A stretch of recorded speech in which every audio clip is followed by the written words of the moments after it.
السلام علیکم۔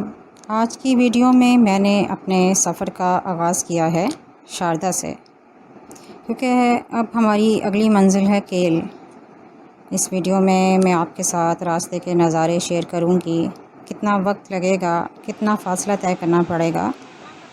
جیسا کہ آپ جانتے ہیں کہ کل ہم پہنچے تھے فیصل آباد سے، اسلام آباد سے ہوتے ہوئے مظفر آباد، اور مظفر آباد سے ہمارا قیام تھا شاردا۔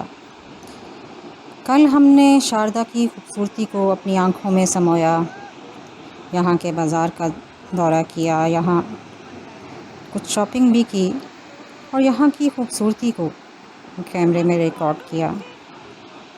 ہم آپ کو بتاتے چلیں کہ اگر آپ نے پبلک ٹرانسپورٹ پر شاردا سے کیل جانا ہے تو آپ کو ہر آدھے گھنٹے کے بعد یہاں سے گاڑیاں چلتی ملیں گی جو آپ کو بآسانی شاردا سے کیل پہنچا سکتی ہیں۔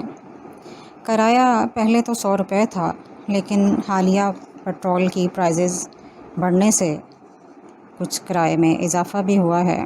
تقریباً 200 تک یہ آپ کو کیل لے جاتی ہیں، اور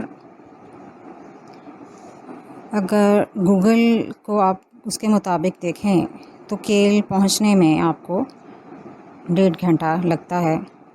21 کلومیٹر فاصلہ ہے، لیکن اگر مقامی لوگوں کی سنیں تو وہ کہتے ہیں کہ روڈ کی حالت خراب ہے اور اس وجہ سے آپ کو 2 سے 2.5 گھنٹے سے تک کا وقت درکار ہے کیل پہنچنے میں۔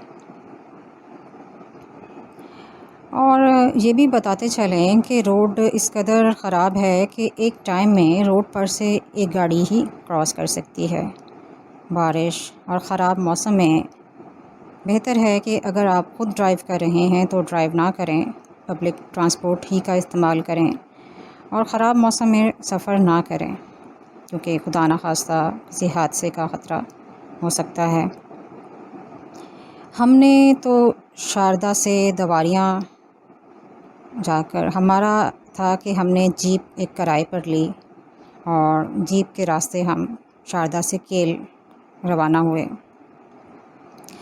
ایک بات اور بھی ذہن نشین کر لیں کہ آپ اپنے ہمراہ اپنا ID کارڈ ضرور رکھیں، کیونکہ جگہ جگہ آرمی کی چیک پوسٹیں بنی ہوئی ہیں، آرمی والے چیکنگ کرتے ہیں، اور جگہ جگہ پر شاردا سے جو کیل کا سفر ہے وہاں پر آپ کو یہ چیک پوسٹیں نظر آتی ہیں۔ اگر آپ کے پاس آپ کا ID کارڈ نہیں ہے تو شاید آپ کو یہ آگے سفر کی اجازت نہ دیں۔ شاردا سے جو کیل کا سفر ہے وہ مظفر آباد سے جو شاردا کا سفر تھا اس سے بھی زیادہ خوبصورت ہے۔ خوبصورت مناظر آپ کو نظر آتے ہیں، ہر طرف سبزہ، خوبصورت مناظر، آبشاریں ہی آبشاریں نظر آتی ہیں، جو کہ ہمارے اس سفر کو اور بھی خوبصورت بنا دیتی ہیں۔ مکئی، لوبیا اور آلو کی فصلوں کے کھیت بھی آپ کو سڑک کے اطراف میں نظر آئیں گے۔ اس راستے پر کہیں دریا بہت وسیع نظر آتا ہے اور کہیں بہت تنگ اور گہرا۔ جس جگہ دریا وسیع ہوتا ہے اس جگہ پانی کا بہاؤ نارمل، اور جس جگہ تنگ ہوتا ہے اس جگہ پانی کا بہاؤ تیز ہوتا ہے۔ اس راستے پر سفر کرنے کا مزہ عموماً جون، جولائی یا اگست تک کے مہینوں میں آتا ہے، کیونکہ آپ کو زیادہ سبزہ دکھائی دیتا ہے، زیادہ سبزہ ہوتا ہے۔ اور جیسا کہ اب ہم نے جون کے مہینے میں یہ سفر کیا ہے تو ہم نے ہر طرف سبزہ، خوبصورتی دیکھی اور بہت لطف اندوز ہوئے۔ تاہم دسمبر، جنوری، فروری کے مہینوں میں بھی سیاحوں کی بڑی تعداد ان علاقوں کا دورہ کرتی ہے۔ یہاں پہ ہونے والی برف باری سے لطف اندوز ہوتے ہیں، کیل اور اڑنگ کیل کی خوبصورتی کو جو چار چاند لگاتی ہے، اور وہ نظارے دیکھنے کے لیے سیاحوں کی بڑی تعداد جنوری، فروری کے مہینوں میں بھی یہاں پر موجود ہوتی ہے۔ اس راستے پر سڑک کے کنارے چھوٹے چھوٹے آپ کو سیب کے باغات بھی دکھائی دیں گے، جو لوگوں نے اپنے گھروں کے اندر چار دیواری کے اندر لگائے ہوتے ہیں، جو اس علاقے کی خوبصورتی کو مزید بڑھاتے ہیں۔